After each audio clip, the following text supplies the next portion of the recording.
por eles estarem tendo uma vida boa financeiramente, eles resolveram esquecer de Deus, deixar Deus de lado e sucumbir à idolatria, ao pecado, ao engano.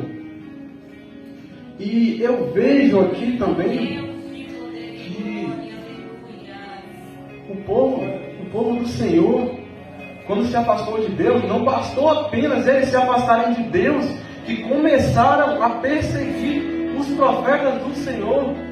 Vê se Deus vai permitir uma coisa dessa por muito tempo.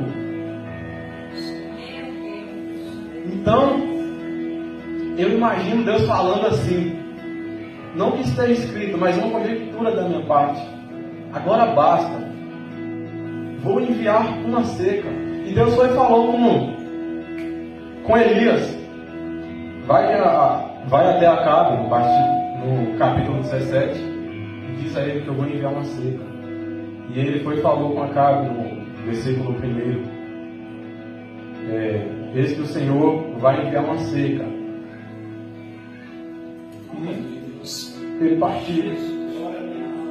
Então, passado um tempo, quando ele partiu, o Senhor foi e falou: eu enviei, preparei para ti uma mulher viúva para te alimentar e para te hospedar por alguns dias. A partir do momento que ele fez aqui, que ele profetizou contra o povo de Israel, que ele falou que viria aquela seca, Deus já tinha provido um lugar para ele ficar. E ele passou um tempo na casa desta viúva. E antes dele chegar e ir até a viúva, eu admiro uma coisa nela. Que ele falou: mulher, traz-me um vaso com água e também um pão. E ela foi e falou com ele: ó Senhor, eu só tenho um punhado de farinha e um pouco de azeite em vaso. E Elias falou: não temas, faz primeiro para mim um pão,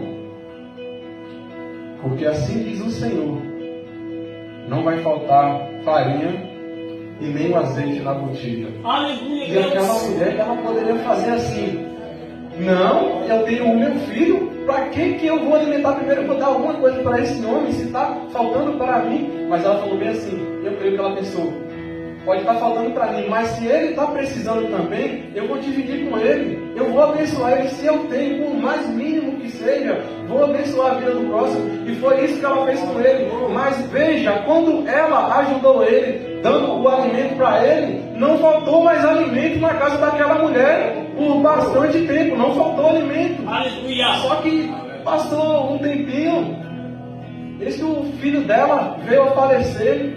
E ela falou: ó Senhor. Ela chegou a ficar um pouco revoltada, porque, na mente dela, ela: estou agradando o Senhor, acolhi um servo do Senhor em minha casa, e meu filho veio a falecer. E ela foi e falou com Elias, e Elias foi e tomou o filho dela, subiu até o sótão, e falou com Deus: ô Senhor, até sobre a casa desta mulher tu trouxeste da morte. Eu observei e eu cheguei a uma conclusão assim: a intenção de Deus não era fazer o mal àquela criança, mas sim para que hoje nós possamos ver o poder que Deus tem. Elias tomou aquela criança, falou com Deus, e eis que ele falou bem assim: Senhor, permita que o espírito, que a alma dessa criança volte ao corpo. E Deus ouviu a oração de Elias, e aquela criança voltou à vida. E depois Elias foi e partiu e foi se encontrar com Acabe, porque Deus falou com ele: vou enviar uma chuva agora para o povo de Israel. Agora eu vou enviar água. E imagina, por um bom tempo, uma falta de água, os animais morrem. Vamos ver o que acontece em alguns lugares na África. As pessoas morrem de fome. As árvores secam. As fontes se esvaziam. E o povo, um bom tempo desse jeito. E Deus enviou Elias e falou: vai até Acabe e fale que eu vou enviar uma chuva. Mas espera, não foi apenas isso, não foi apenas eu vou enviar uma chuva, não. além desta chuva, Deus falou por intermédio do profeta Elias: e mande Acabe chamar os profetas dele. E Elias foi e falou: chame os seus profetas, os 400 profetas, 450 profetas, mais os 400 profetas do bosque. E os profetas do bosque são aqueles profetas que comiam na mesa de Jezabel. Eu imagino que tinha alimento com fartura para eles, uma carne assada, sempre um alimento, algo novo. Mas Elias passou um bom tempo comendo pão. Quem sabe em alguns certos momentos da vida dele, mais à frente, nós podemos ver que ele passou 40 dias apenas com o pão que o anjo do Senhor entregou a ele. E aqueles profetas devem que tinham tudo isso, toda essa grandeza. Eles tinham o privilégio de estar entre o rei, entre as grandezas. Porém, eles poderiam estar com o rei. Mas só Elias, que estava com Deus, eles tinham comunicação com o rei, mas Elias tinha comunicação com Deus. É melhor você passar necessidade estando com Deus do que você ter fartura de alimento na sua casa, mas faltar Deus na sua vida. E Elias, isso tinha bastante na vida de Elias. Deus estava na vida dele. E Elias foi e falou para Acabe reunir os profetas para que eles vão para o Monte Carmelo, porque Deus iria enviar uma chuva. E Deus foi e falou com Elias. E Elias foi e falou para Acabe. E Acabe seguiu aquilo que Elias falou. Respeitou ainda, né? Só que antes daquilo, quando ele chegou, Elias, ele já falou logo: és tu o perturbador de Israel? E Elias foi e falou: não, tu e a tua casa, ao abandonar o Senhor e seguir a Baalim, e seguir a idolatria. Espera, imagina aí se fosse um rei, por exemplo, alguém que estava na presença do Senhor. Acha que teria essa seca sobre Israel? Está vendo? Quando a liderança é uma liderança doente, medíocre e perversa, a maldição não vem apenas até ele, vem até aquele povo que ele está liderando também. Então, e depois os profetas de Jezabel se reuniram ali naquele Monte Carmelo com Elias, com Acabe e Elias ali. Aqueles profetas eram vários, eram 400 do bosque, se não me engano, e mais 450 de Baal. E eram vários contra Elias. Quem sabe ali, quando Elias os desafiou, eles falaram: isso vai ser fácil, ele é apenas um. Nós estamos com Baal, nós somos vários, estamos em maior número. Mas Elias estava com Deus. Eles estavam com o inimigo, mas Elias estava com quem é mais forte do que o diabo. Então, Elias foi e falou: façam um altar, coloquem um bezerro sobre esse altar, porém não metam fogo. E quando vocês fizerem esse altar, clamem ao seu Deus, e o Deus que responder com fogo, este então é o Deus, este então será o Deus de Israel. Aleluia, Deus. Quem sabe na lógica deles, eles imaginaram que aquilo seria fácil. Porque nós sabemos sim que o inimigo tem poder. Porque se você voltar atrás aqui, já na história de Moisés, quando Deus mandou Moisés ir até o rei e fazer aquelas maravilhas, quando ele jogou o cajado e o cajado se tornou uma serpente, os profetas do faraó também conseguiram fazer aquilo. Então, nós podemos ver aí que o inimigo, ele também vem enganando, fazendo algumas perversidades. Ele também tem um certo nível de poder, mas até o poder que ele tem, que deu a ele foi Deus. Aí vem pessoas servas do inimigo querer achar que vai ganhar de um homem de Deus, por mais maior o número deles que sejam. Seu sangue é forte, Deus. E então, ali eles fizeram o altar deles, e começaram a clamar Baal. Porém o Senhor, porém Baal não respondeu. E eles começaram a se mutilar e gritavam: ó Baal, responde-nos. E Baal não respondia. Clamaram até mais ou menos meio-dia. E quando deu meio-dia, Elias ali não se aguentou, começou a caçoar dele. Ah, Baal deve estar dormindo, quem sabe ele está caçando. Clamem mais alto. Eles começaram, clamaram, até que não restavam mais voz dentro deles. Seu sangue é forte, Jesus. Então, no fim da tarde ali, Elias foi e falou com o povo de Israel: venham para perto de mim. E eles foram para perto dele. A partir do versículo 30 do capítulo 18, você vê ele falando, chamando eles para perto dele. E eles foram para perto dele e observaram o que ele fazia. O que Elias estava fazendo? Ele começou a consertar o templo do Senhor. Antigamente, o templo do Senhor era um altar feito com pedras. Ele começou a colocar pedras naquele altar, 12 pedras, representando o número das 12 tribos de Israel. E ele consertou o altar. Antigamente, o altar era um templo assim, feito com pedras. Reunir o povo de Deus, se reunia nesse altar para que a presença de Deus pudesse vir. Agora não, esse altar somos nós. Se você quer receber a presença do Senhor, então, muitas vezes nós somos o altar e nós precisamos nos consertar o altar que somos nós.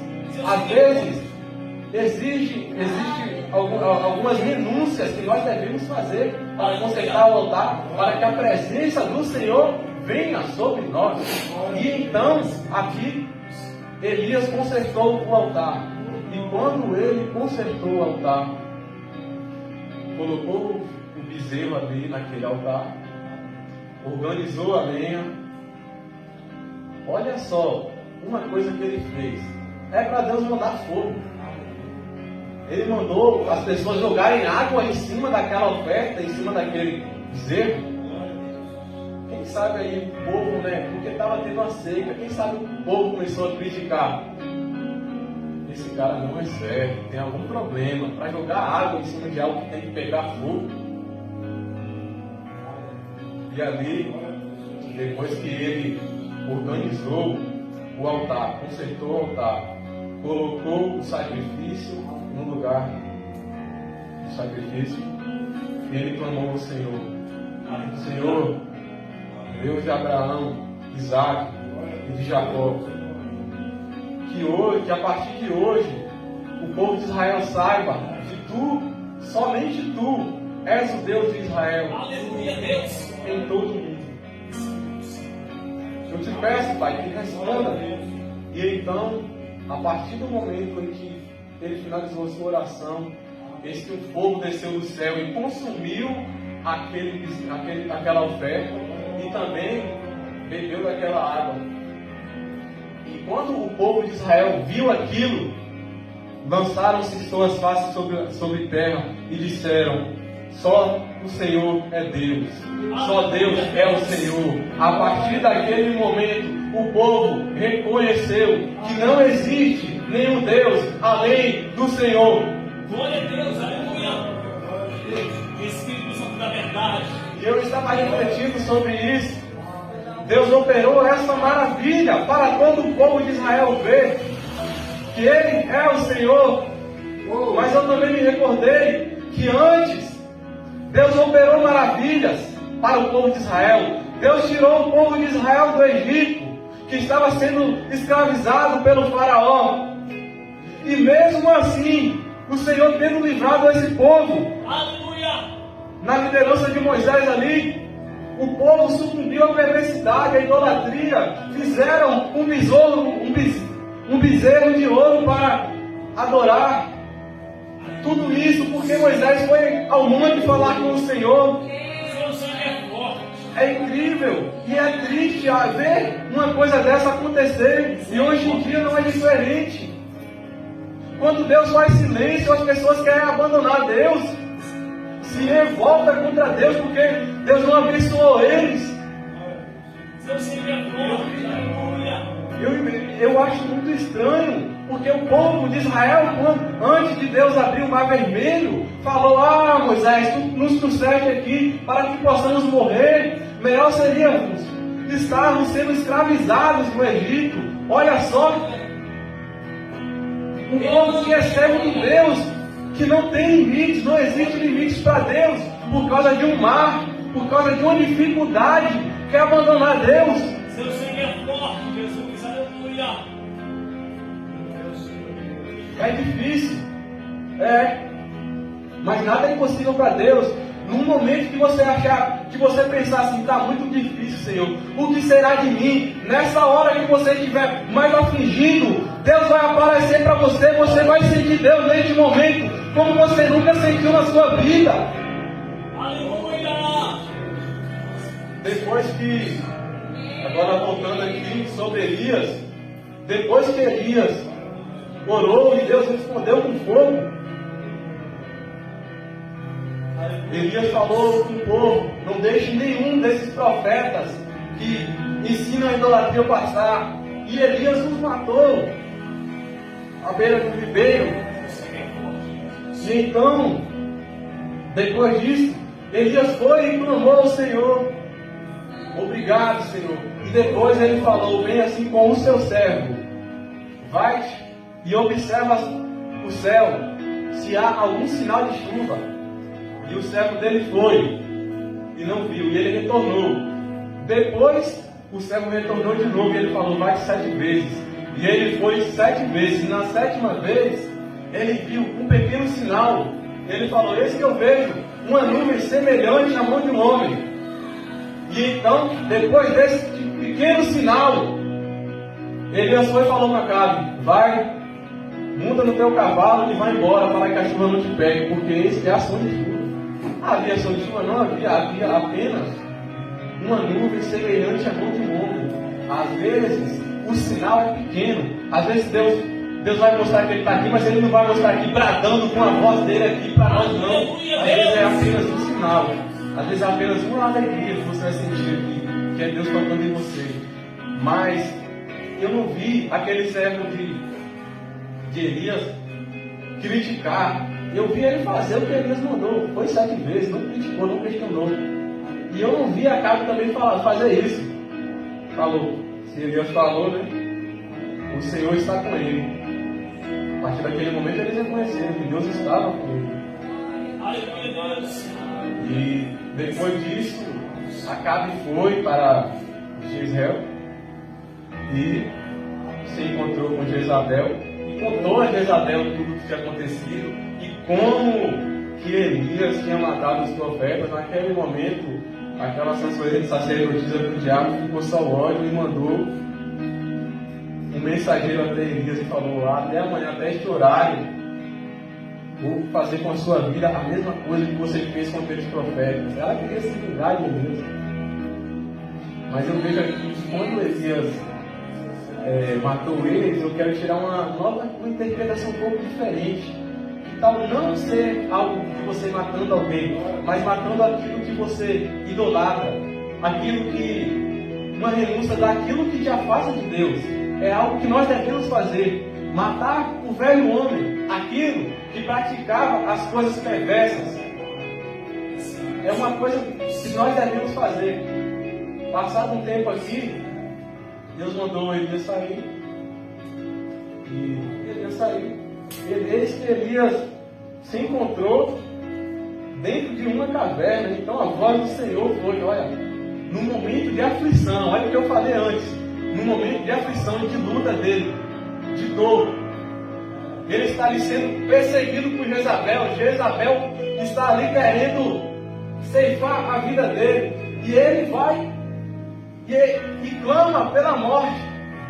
Eu me recordo de Jonas, porque está difícil, porque eu vi algo que eu não gostei, eu quero morrer. Não é isso.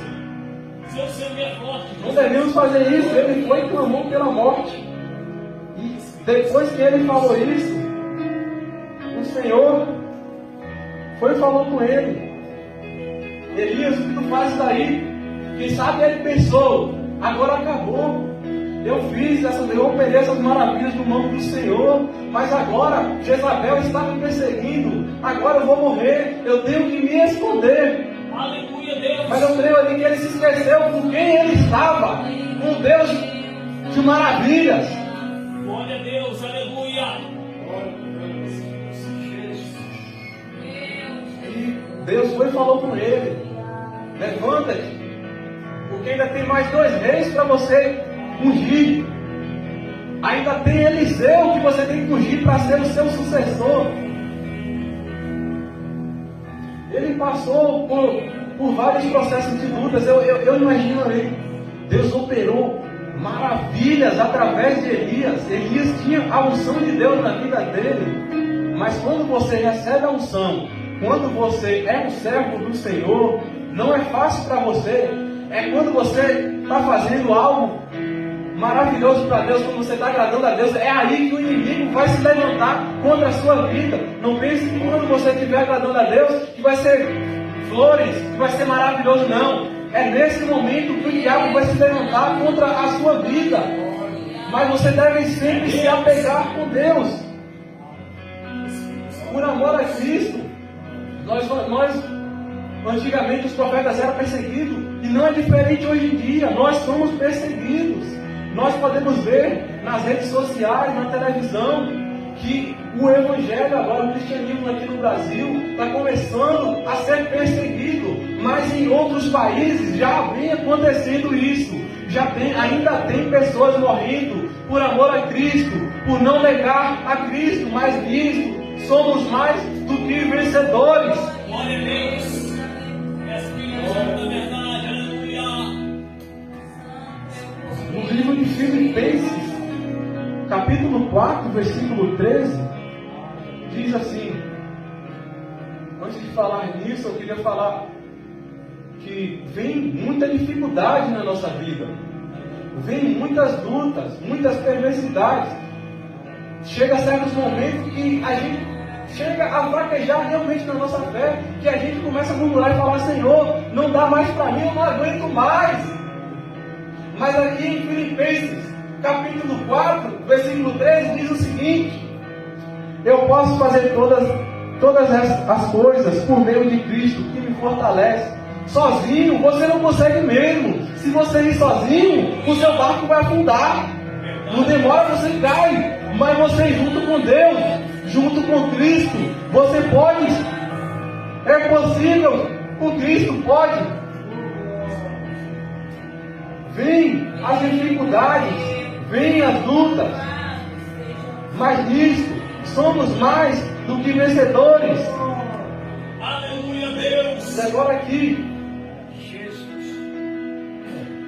em Filipenses, versículo 14 e 15. Todavia fizeste bem em tomar parte na minha aflição, e bem sabeis também vós, que aqui eu vi que o apóstolo de Cristo, ele não tinha sido muito bem recebido pelas igrejas. Porém, uma igreja o recebeu bem. O profeta Elias, com ele também não era diferente. Se ele fosse em algum outro lugar, perto daqueles idólatras, infelizmente perto do povo de Deus, ele poderia ser morto. Ele teve que fugir. Hoje em dia nós estamos sendo perseguidos. É uma palavra e algo que tenho eu para mim, que Deus colocou no meu coração, é que esse é o momento de você fazer a vontade de Deus. É um momento de você deixar a covardia e o medo de lado e fazer a vontade de Deus agora, o que Deus mandou você fazer, o que Deus colocou no seu coração. Esse é o momento. Agora a igreja de Deus está sendo perseguida. O inimigo se levantou contra a igreja do Senhor. Aleluia. Então esse é o momento de deixar de lado esse medo e fazer a vontade de Deus e pregar o Evangelho do Senhor, porque Ele está voltando. E Teremos muita dificuldade e temos, mas nisso somos mais do que vencedores. Somos perseguidos sim, mas mesmo assim nós somos mais do que vencedores. Somos felizes nisso, porque nós podemos estar passando dificuldade e lutas e perversidades, mas nós estamos correndo atrás daquilo que é eterno. Nós não estamos buscando algo inútil como alguns ímpios que estão neste mundo. Nós estamos buscando a Deus. E nós sabemos que tem algo maravilhoso reservado para nós.